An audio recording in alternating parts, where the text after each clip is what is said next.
Hello दोस्तों, स्वागत है आपका बुद्धा टेक्निक चैनल में। क्या आपको पता है किसी के भी मन की बातें जानने के 3 तरीके होते हैं, लेकिन इन 3 तरीकों को समझना अति आवश्यक है। अगर आप इन 3 तरीकों को समझ लेते हैं तो आप किसी के भी मन की बातें को आसानी से समझ पाएंगे। तो चलिए हम एक कहानी के माध्यम से शुरू करते हैं और जानते हैं कि ये 3 तरीके क्या हैं। एक समय की बात है, एक गांव में 2 भाई रहा करते थे। बड़ा भाई अंधा था, जिस कारण वह घर पर ही बैठा रहता और छोटा भाई खेती किया करता था। लेकिन खेतों में अधिक जानवर आने से पूरे फसलें नष्ट हो जाती थी। इस कारण छोटा भाई बहुत परेशान हो चुका था। तभी उसने एक तरकीब सोचा। उसने सोचा खेतों में जानवरों को भगाने के लिए क्यों ना बड़े भाई से मदद लूं। वैसे भी बड़े भैया घर पे बैठे रहते हैं। अगर वह खेत में रहेंगे तो जब भी जानवर आएंगे वो चिल्लाकर उन्हें भगा देंगे और हमारी फसलें बर्बाद होने से बच जाएंगी। इसीलिए अपने बड़े भाई को खेत में बैठा देता है और अपने खेत में एक झोपड़ी तैयार करता है और बड़े भाई से कहता है कि भैया, अगर जानवर दिखाई दे तो आप जोर जोर से चिल्लाना। ये सुनकर जानवर वहाँ से भाग जाएंगे और हमारी फसलें बर्बाद होने से बच जाएंगी। यह सुनकर बड़ा भाई छोटे भाई की बात मान लेता है और वो उस दिन से खेत में ही आना शुरू कर देता है। तभी उसे एक किसी जानवर की आहट सुनाई देती है। वह जोर जोर से चिल्लाना शुरू कर देता है, जिससे जानवर उसके खेतों से भाग जाते हैं। ऐसा करते हुए कई दिन बीत चुके थे। तभी एक दिन एक हिरन उसके खेत में भागता हुआ आता है और वह खेत में बांध को तोड़कर वहां से भाग जाता है। तभी उस हिरन का पीछा करते हुए एक राजा भी खेत में आ चुका था और तभी उस राजा की नज़र अंधे भाई पर पड़ती है। उस राजा ने उसके अंधे भाई से पूछा, मैं यहाँ पर एक जानवर का पीछा करते हुए आया हूँ, क्या तुमने उस जानवर को यहाँ पर देखा है? इस पर वह व्यक्ति कहता है कि हे राजन, मैं तो अंधा हूँ, मैं भला कैसे जानवर को देख सकता हूँ, लेकिन मैं आपको इतना ज़रूर बता सकता हूँ कि जो जानवर मेरे खेत से होकर भागा है वह आपके लायक नहीं है। आप अपना समय यूं ही व्यस्त कर रहे हैं। राजा उस अंधे की बात सुनकर सोच में पड़ जाता है। वो ये सोचने लगा कि आखिर ये तो अंधा है, फिर इसे कैसे पता कि जिस हिरन को मैं तलाश रहा हूँ वो हिरन मेरे लायक नहीं है। यह अंधा व्यक्ति मुझे कैसे बता सकता है? तभी वो राजा उस अंधे व्यक्ति को कहता है कि तुम मुझसे झूठ तो नहीं कह रहे हो। एक तरफ तुम ये कहते हो कि तुम अंधे हो और दूसरी तरफ कि जो जानवर यहाँ से भागा है वह मेरे लायक नहीं है। इस पर वह अंधा व्यक्ति कहता है कि हे राजन, आप जिस हिरन की तलाश कर रहे हो वो एक हिरन नहीं है, वो एक हिरनी है और वो भी गर्भवती है। और जहाँ तक मुझे ज्ञान है, मैंने कभी किसी राजा को गर्भवती हिरनी की शिकार करते हुए नहीं सुना है और इसी कारण मैं आपसे कह रहा हूँ कि वह हिरनी आपके लायक नहीं है। आप इसके पीछे अपना समय व्यर्थ ना करें। यह सुनकर राजा और भी सोच में पड़ गया और ये सोचने लगा, ये अंधा आदमी कैसे जान सकता है कि वह हिरनी है और गर्भवती भी। राजा कुछ देर सोच विचार करने के पश्चात अपने सेनापति से कहता है, मुझे वह जानवर जल्दी चाहिए। मुझे ये पता करना है कि वह हिरनी गर्भवती है और हिरनी है, क्योंकि यह अंधा आदमी कैसे बहुत विश्वास के साथ कह सकता है कि वह हिरनी है और गर्भवती भी। मुझे इस बात की पुष्टि करनी है। यदि यह हिरनी हुई और गर्भवती हुई तो वह हमारे शिकार के लायक नहीं है, क्योंकि हम तो सिर्फ हिरन की पीछा कर रहे थे। इसीलिए जाओ और पता करो कि वह हिरनी है और गर्भवती भी। ऐसे कई प्रश्न राजा के मन में उठने लगे। अब राजा ने यह ठान लिया था कि इस बात की तह तक पहुंचना ही है। ऐसे कई प्रश्न राजा के मन में उठने लगे। अब राजा ने यह ठान लिया था कि इस बात की तह तक पहुंचना ही है कि आखिर ये अंधा आदमी कैसे जान सकता है। ये सब सोचकर राजा उस अंधे आदमी के पास जाता है। उस अंधे आदमी से कहता है, देखो तुम अंधे हो या नहीं, लेकिन तुमसे एक बात जानने आया हूँ। क्या तुम मेरे प्रश्न का सही जवाब दोगे? इस बात पर अंधा व्यक्ति कहता है, हे राजन, आप जो कुछ भी पूछना चाहते हैं पूछ सकते हैं, मैं आपको बिल्कुल सच सच जवाब दूंगा। पर राजा कहता है, एक तो तुम कहते हो कि तुम अंधे हो, और जिस जानवर के पीछा मैं कर रहा हूँ वह एक हिरनी है और गर्भवती भी। आखिर तुम्हें यह कैसे पता चला? तुम्हारे खेत में तो और भी जानवर आते होंगे, और भी तो जानवर यहाँ से गुजरे होंगे, फिर तुमने यह कैसे अंदाज़ा लगाया? यहाँ तो और भी जानवर हो सकते हैं। इस पर वह अंधा व्यक्ति कहता है कि हे राजन, मैं पूरा दिन सुबह शाम यहीं पर बैठा रहता हूँ और मेरे सुनने की शक्ति बहुत तेज़ है। मैं यह जान जाता हूँ कि कौन सा जानवर मेरे खेत में आया है, और उसी के आधार पर मैं ज़ोर ज़ोर से चिल्लाता हूँ ताकि वो मेरे खेत से भाग जाएं और मेरे खेत की फसलों को नष्ट ना कर पाएँ। राजा उस अंधे आदमी की जवाब सुनकर पूरी तरह से संतुष्ट हो चुका था। वह मन ही मन यह सोच रहा था कि आदमी क्यों ना अंधा हो, लेकिन ये तो बहुत ही ज्ञानी है, इससे कुछ न कुछ अपना काम निकलवाना चाहिए। ये विचार लेकर राजा अपने साथ उस अंधे व्यक्ति को अपने राजमहल लेकर जाता है। राजा उस व्यक्ति से कहता है, आप तो बड़े ही ज्ञानी व्यक्ति हैं, आप किसी भी बात का पता बहुत आसानी से लगा लेते हैं। आज मैं आपको यहाँ इसीलिए बुलाया हूँ कि मैं आपसे जानना चाहता हूँ कि मेरी पत्नी पतिव्रता है या नहीं। अंधा व्यक्ति कहता है कि हे राजन, ये कैसा प्रश्न हुआ? राजा कहता है, मैं एकदम उचित प्रश्न किया हूँ, मुझे इस प्रश्न का उत्तर दीजिए। इस पर वह अंधा व्यक्ति कहता है, हे राजन, ये सारी बातें जाने दीजिए। आपकी शादी को इतने साल बीत चुके हैं और अब आप ये बातें क्यों जानना चाहते हैं? मन में ऐसे प्रश्न क्यों उठ रहे हैं? इस पर राजा जिद करते हुए कहते हैं कि देखिए, आपको इस प्रश्न का उत्तर देना ही होगा। यदि आप मुझे इस प्रश्न का उत्तर नहीं देंगे तो मैं आपको मृत्यु दंड दे दूंगा। राजा के मुख से सुनकर वह अंधा व्यक्ति कहता है, हे राजन, यदि आप इस प्रश्न का उत्तर चाहते हैं तो मेरे लिए आपको एक काम करना होगा। राजा कहते हैं, बोलो मुझे क्या काम करना होगा? इस पर व्यक्ति कहता है कि आपकी पत्नी को मेरे साथ कमरे में अकेले छोड़ना होगा। उस अंधे व्यक्ति की बात सुनकर राजा तो पहले क्रोधित हो जाते हैं, लेकिन कुछ सोच विचार के बाद वह राजा अंधे व्यक्ति की बात मान लेते हैं और अपने सेनापति को आदेश देते हैं कि सेनापति जी, अंधे व्यक्ति को और मेरी पत्नी को एक कमरे में अकेले छोड़ दिया जाए। सेनापति बिल्कुल वैसा ही करता है। अब राजा की पत्नी और वो अंधा व्यक्ति एक कमरे में बंद हो चुके होते हैं। तभी वो अंधा व्यक्ति राजा की पत्नी को कहता है, मुझे आपको छूना है। इस बात पर रानी अत्यधिक क्रोधित हो जाती हैं और उस अंधे व्यक्ति को पकड़ पकड़ कर पीटने लगती है, कभी हाथों से तो कभी लातों से तो कभी पटक पटक कर। इस तरह उस अंधे व्यक्ति की खूब पिटाई करती है। उसके बाद वह अंधा आदमी किसी तरह वह घर से निकलकर राजा के पास अपनी जान बचाकर आता है और राजा के पास पहुंचता है और राजा से कहता है कि हे राजन, आपकी पत्नी पतिव्रता नहीं है। ये बात सुनकर राजा अत्यधिक क्रोधित हो उठता है और राजा तलवार निकालकर सीधा अपनी पत्नी की ओर निकल जाता है और क्रोधित होकर अपनी रानी से कहता है कि रानी जी, आपसे जो भी सवाल आपसे करने वाला हूँ उस सवाल का जवाब आप सच सच दीजिएगा। अगर एक भी सवाल का जवाब गलत हुआ तो आपका सर धड़ से अलग कर दूंगा। तो राजा अपनी रानी के पास पहुंचता है और अपनी रानी से पूछता है कि हे रानी, आप पतिव्रता हैं या नहीं।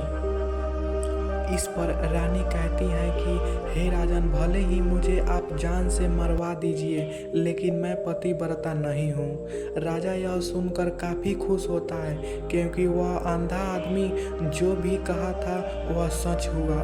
यह बात सुनकर राजा तुरंत उस अंधे व्यक्ति के पास पहुँचता है और कहता है, तुम्हें कैसे पता चला कि मेरी पत्नी पतिव्रता नहीं है? इस पर अंधा आदमी कहता है कि हे राजन, बड़ी सीधी सी बात है। मैंने आपकी पत्नी से बस इतना ही कहा था कि मुझे आपको छूना है, और वह इस बात पर इतना क्रोधित हो उठी कि गुस्से में आकर मुझे लात और हाथों से दोनों से पीटना शुरू कर दिया।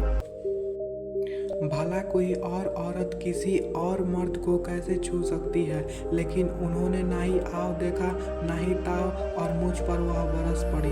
वह भी तो एक छूना ही हुआ, और एक पतिव्रता नारी कभी भी पराये मर्द को नहीं छूती। जब मैं उन्हें छूने को कहा तो वह मना कर सकती थी, लेकिन उन्होंने तो मुझे पीटना शुरू कर दिया, और यहीं देखते देखते मेरे पूरे शरीर को छू लिया। अब आप ही बताइए, ऐसी स्त्री भला पतिव्रता कैसे हो सकती है? इस पर राजा कहता है, तुम तो बड़े ज्ञानी मालूम पड़ते हो। अच्छा चलो ठीक है, मेरे एक और प्रश्न का जवाब दो। यदि तुम इस प्रश्न का सही सही जवाब दे दिया तो मैं तुम्हें यहाँ से जाने दूंगा। आगे राजा ने उस अंधे आदमी से कहा कि मुझे ये बताओ कि मैं अपने पिता का बेटा हूँ या किसी और का। इस पर वह अंधा व्यक्ति कहता है, हे राजन, इस बात से आपका क्या लेना देना? आप किसी के भी औलाद हो, आखिर आप हैं तो इस राज्य के राजा ही, इसलिए इस प्रश्न को जाने दीजिए। लेकिन राजा कहता है, नहीं, मुझे इस प्रश्न का सही सही जवाब चाहिए, अन्यथा यह प्रश्न हमेशा मुझे परेशान करता रहेगा। इसलिए इसका मैं सही सही जवाब जानना चाहता हूँ। यदि तुम इसका सही सही जवाब दे देते हो तो तुम यहाँ से जा सकते हो, मैं तुम्हें नहीं रोकूंगा। इस पर वह अंधा आदमी कहता है, हे राजन, इसके लिए मुझे आपके माँ के पास भी जाने की कोई आवश्यकता नहीं। मैं आपको अभी अभी यह बता सकता हूँ कि आप किसके औलाद हैं, लेकिन उससे पहले मैं चाहता हूँ कि आप मुझसे एक वादा करें कि आप मुझ पर क्रोध नहीं करेंगे। राजन ने कहा, मैं तुमसे वादा करता हूँ कि तुम पर क्रोध नहीं करूँगा। इसके बाद वह अंधा आदमी राजा से कहता है कि हे राजन, आप तो अपने ही पिता के पुत्र हैं, लेकिन आप पर एक कंजूस सेठ की छाया पड़ी हुई है। यह सुन राजा बहुत क्रोधित हो उठा, और वह तुरंत तलवार निकालकर अपनी माँ के पास पहुँच गया। माँ से कहता है कि माँ, मुझे सच सच बताइए, क्या मैं अपने ही पिता का पुत्र हूँ या नहीं? यदि आपने मुझसे सही सही नहीं बताया तो मैं अपना प्राण यहीं पर त्याग दूंगा।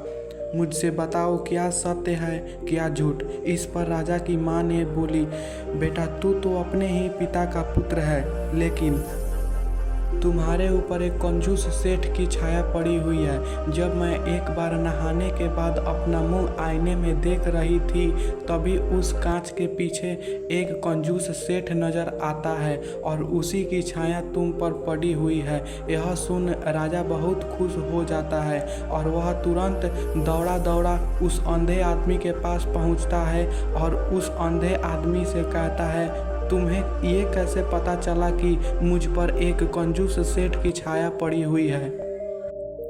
इस पर वह आदमी कहता है, हे राजन, आपने मुझसे कई सारे सवाल पूछे जिनका जवाब मैंने आपको सही सही दिया। अगर कोई और राजा होता तो इसके बदले मुझे ढेर सारे इनाम देता, लेकिन मुझे एक फूटी कौड़ी भी आपने नहीं दी। इस बात से ही मैंने अंदाज़ा लगा लिया था कि आप बहुत कंजूस हो। यह बात सुनकर राजा ज़ोर ज़ोर से हंसने लगा और कहता है कि आप जो भी मांगेंगे वह आपको अवश्य दूंगा। लेकिन तुम मुझे ये बताओ कि तुम्हें ये कैसे पता चल जाता है कि कौन सी बातें सही है, कौन सी बातें गलत। तुम किसी भी बात का इतना सटीक जवाब कैसे दे पाते हो। इस पर वो अंधा आदमी कहता है कि हे राजन, मैं तो वैसे ही अंधा हूँ।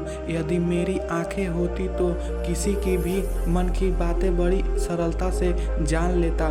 मन की एक भाषा होती है और यह मनुष्य की व्यवहार के रूप में देखी जा सकती है। उसके आँखों से, उसके बातों से, उसके क्रियाओं से पता किया जा सकता है कि उसके मन में क्या चल रहा है। उसके आधार पर किसी के भी मन के बातें जान सकते हैं। लेकिन मैं तो अंधा हूँ, देख नहीं सकता, इसीलिए क्रियाओं से देखता हूँ। यदि मुझे कुछ बात जाननी हो तो अगले आदमी को कुछ काम देना पड़ता है, तभी मैं जान पाता हूँ कि उसके मन में क्या चल रहा है। तभी वह राजा कहता है, तो क्या इसका अर्थ यह हुआ कि मैं भी किसी के मन की बात जान सकता हूँ। इस बात को सुनते हुए वह अंधा व्यक्ति कहता है, हे राजन, हाँ, आप भी जान सकते हैं, किंतु उसके पहले आपको अपने ऊपर काम करना होगा। और वह काम है अपने मन को शांत करना, अपने मन को वर्तमान क्षण पर केंद्रित करना, जिसके लिए मैं आपको 3 बातें बताने वाला हूँ। और यह तीनों बातें काफ़ी आसान एवं सरल है। तो हे राजन, उससे पहले आपको एक काम करना होगा, अपने मन को एकाग्र करना होगा। जब हम अपने मन को एकाग्र करते हैं और अपने मन को वर्तमान क्षण पर केंद्रित करते हैं तो हम दूसरे की बातों को आसानी से जान लेते हैं। उसके बाद वह अंधा आदमी कहता है, हे राजन, जो सबसे पहला तरीका है वह है आँखों पर ध्यान देना। किसी व्यक्ति से बात करते वक्त उसकी आँखों में देखना, उसकी आँखों पर ध्यान देना जो सबसे ज़्यादा ज़रूरी है, क्योंकि आँखें बोलती नहीं परंतु बहुत कुछ कह जाती हैं। यदि किसी व्यक्ति की आँखों के इशारे को सीख लिया जाए तो हम जान पाएंगे कि व्यक्ति के दिमाग में क्या चल रहा है, वह क्या सोच रहा है और वह अभी क्या करने वाला है। अभी मेरे पास आंखें नहीं हैं, लेकिन मैंने अपने गुरु से यह विद्या सीखी है, क्योंकि बहुत साल पहले मेरी आंखें भी थी और उस समय में लोगों की मन की बातें केवल आंखों से ही जान लेता था। इसीलिए आप भी दूसरों के मन की बातें जानना चाहते हैं तो आपको भी उनकी आंखों पर गौर करना चाहिए, जैसे कि उनका आकार कैसा है, कब, कहाँ और किधर देख रहे हैं। यदि उसकी आंखें यहाँ वहाँ घूम रही है जब आप उसे बातें कर रहे हैं तो वहाँ वो इधर उधर मुड़ रहा है, या कभी ऊपर तो कभी नीचे, तो कभी आसपास, या फिर उसकी आंखें खुश नज़र आ रही हैं या आंखें निराश नज़र आ रही हैं, जैसे कि चोर होता है। उसके आंखों में जब हम देखते हैं तो हमें यह पता चलता है कि अगले आदमी ने कोई गलती की है। ठीक उसी प्रकार जब हम चालाक व्यक्ति की आंखों में देखते हैं तो आपको पता चलेगा कि उसके आंखों में एक भाषा होती है, एक बहुत ही सीधा और आसान तरीका होता है। यदि आपको यह पता लगाना है कि आपके सामने वाला व्यक्ति मुझसे झूठ बोल रहा है या फिर सही, तो आपको उसके आंखों पर ज़्यादा ध्यान देना होता है। यदि आपसे बात करते वक्त अपनी आंखें यहाँ वहाँ घुमा रहा है और ऊपर नीचे इधर उधर या दाएं बाएं हर जगह देख रहा है, तो इसका अर्थ यह हुआ कि वह किसी बात से निकलने का प्रयास कर रहा है या कोई झूठ बना रहा है। यदि सामने वाला व्यक्ति आपसे झूठ बोलने का प्रयास कर रहा है तो वह आपसे नज़रें नहीं मिलाएगा, वह यहाँ वहाँ देखेगा, लेकिन वह आपके आँखों में आँखें डालकर कभी नहीं देखेगा, क्योंकि उसको पता है कि अगर आपके आँखों में आँखें डालकर देखेगा तो उसका झूठ पकड़ा जाएगा और लोगों को सच्चाई का पता चल जाएगा। और इसी प्रकार कुछ और भी भाषाएं होती हैं। जब आप किसी के आंखों में आंखें डालकर देखना शुरू करेंगे कि उसके हाव भाव में क्या परिवर्तन होता है, ठीक उसी प्रकार चेहरे के भी हाव भाव होते हैं जिससे हम मन की बातें बड़ी आसानी से जान सकते हैं और इन्हें भी समझना बहुत ज़रूरी है। कभी कभी कई व्यक्ति आँख होठ जैसे कई अलग अलग व्यवहार करते दिखते हैं। यदि आप किसी व्यक्ति के चेहरे में गौर करेंगे तो आप आसानी से समझ पाएंगे कि आदमी निराश है या नहीं।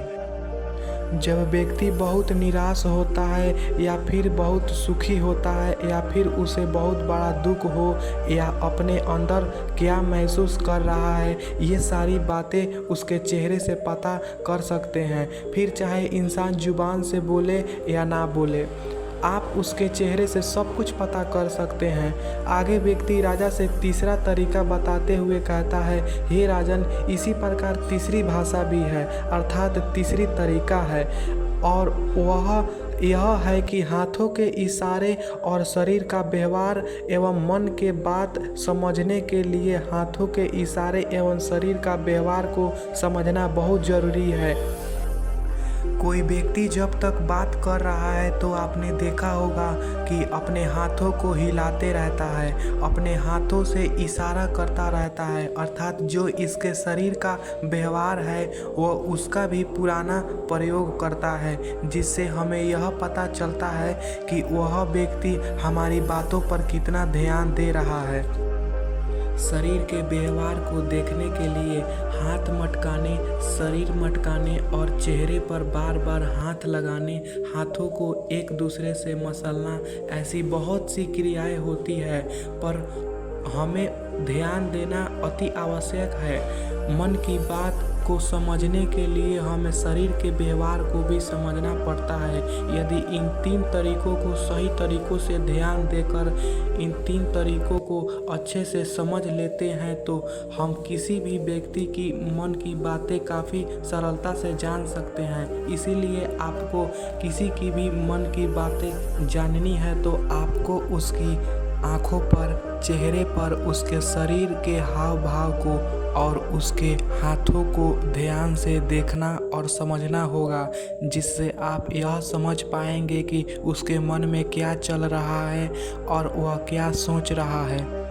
लेकिन उनसे पहले आपको अपने मन को एकाग्र करना होगा, शांत करना होगा और हाँ, अपने मन को वर्तमान क्षण पर केंद्रित करना होगा। तभी आप उन व्यक्ति की सभी क्रियाओं पर ध्यान दे पाएंगे, उन्हें समझ पाएंगे। अन्यथा आप अतीत की घटनाओं में व्यस्त हो, भविष्य की योजनाओं में व्यस्त हो तो आप किसी भी व्यक्ति के हाव भाव पर ध्यान दे ही नहीं पाएंगे और ना ही आप ये समझ पाएंगे कि अगले व्यक्ति के मन में क्या चल रहा है और वह क्या सोच रहा है। आपने देखा होगा कि ऐसे कई संत महात्मा हैं, बड़ी ही शांत से आपको देखते हैं और आपको देखकर ही बता देते हैं कि आपके मन में क्या चल रहा है और आप उनसे क्या जानना चाहते हैं। और उसका सबसे बड़ा प्रमुख कारण यही है कि वह आपको पढ़ सकते हैं, आपको समझ सकते हैं, आपकी मन की बातें जान सकते हैं, क्योंकि उनका मन एकाग्र है, शांत है और यही कारण है कि वह आपकी मन की बातें बड़ी सरलता से जान पाते हैं। अगर ये वीडियो आपको अच्छी लगी हो तो वीडियो को लाइक एवं सब्सक्राइब जरूर कीजिएगा, ताकि हम आपके लिए और भी अच्छी वीडियो ला सकें। धन्यवाद।